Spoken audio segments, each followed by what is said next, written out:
ஒருவேளை ரோகிணி மாட்டிக்கிட்டாலும் கூட கண்டிப்பா இது என் அம்மாவில்ல அப்படின்னு சொல்றதுக்கு வாய்ப்பு இருக்கு அப்படின்னு நினைக்கிறவங்க மறக்காம நம்ம வீடியோக்கு லைக் பண்ணிக்கோங்க. இப்போ ஸ்கூல்ல பேரண்ட்ஸ் டீச்சர்ஸ் மீட்டிங் நடக்குது. அதுக்கு அண்ணாமலை இப்போ வந்துட்டு போறாங்க. அப்பதான் சொல்றாங்க, எப்பயுமே நீ இங்க புதன்கிழமை மட்டும் தானே போவீங்க அங்கிள், இது என்ன இன்னைக்கு போறீங்க அப்படின்ற மாதிரி ரோகிணி கேட்குறாங்க.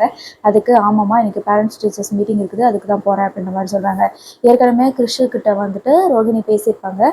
கண்டிப்பா நான் வருவேன், நான் வந்துட்டு பேரண்ட்ஸ் டீச்சர்ஸ் மீட்டிங்ல நான் உனக்கு அம்மாவை வந்து நான் அட்டன் பண்ணுவேன் அப்படின்ற மாதிரி சொல்லியிருக்காங்க.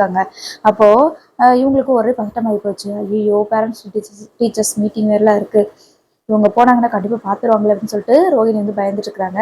ஆனால் முத்துவும் மீனாவும் நாங்களும் கூட வரோம், அங்கே தானே கிறிஷு படிக்கிறான், நான் வந்து அவனை பார்க்கணும் போல இருக்குமாம்மா, நானும் வரேன் அப்படின்ற மாதிரி சொல்கிறாங்க.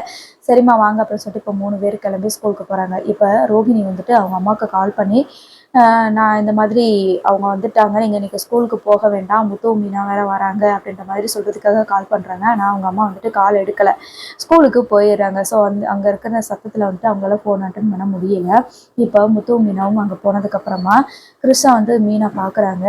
என்ன கிறிஷ் எப்படி இருக்க, நல்லா இருக்கியா, என்கிட்ட பேசக்கூட மாட்டீங்க அப்படின்னு சொல்லிட்டு அவங்கக்கிட்ட சொல்கிறாங்க. அது ரோகிணியோட அம்மா கிட்ட சொல்கிறாங்க.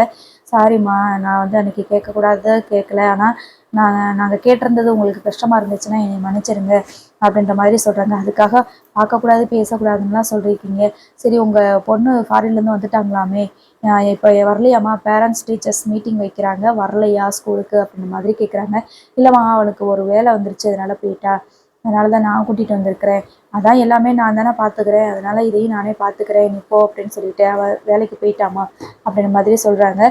சரிம்மா உங்கள் வீடு இங்கே எங்கே இருக்குது அப்படின்னு கேட்கும்போது, வீட்டுக்கு இன்னொரு நாளைக்கு போகலாமே அப்படின்ற மாதிரி இவங்க சொல்கிறாங்க. இல்லைம்மா நான் அவங்க போய் வீட்டில் இறக்கி விட்டுட்டு போயிடுறோம் அப்படிங்கும்போது, சரி வா அப்படின்னு சொல்லிட்டு கூட்டிகிட்டு போகிறாங்க.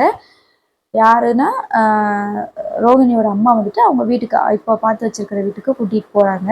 அதுக்கப்புறம் தான் இப்படி இருந்து நீங்கள் கஷ்டப்படுறீங்க, சரி உங்கள் பொண்ணோட ஃபோட்டோவாக அது இருக்கா அப்படின்ற மாதிரி கேட்கும்போது தான் அவங்க வந்துட்டு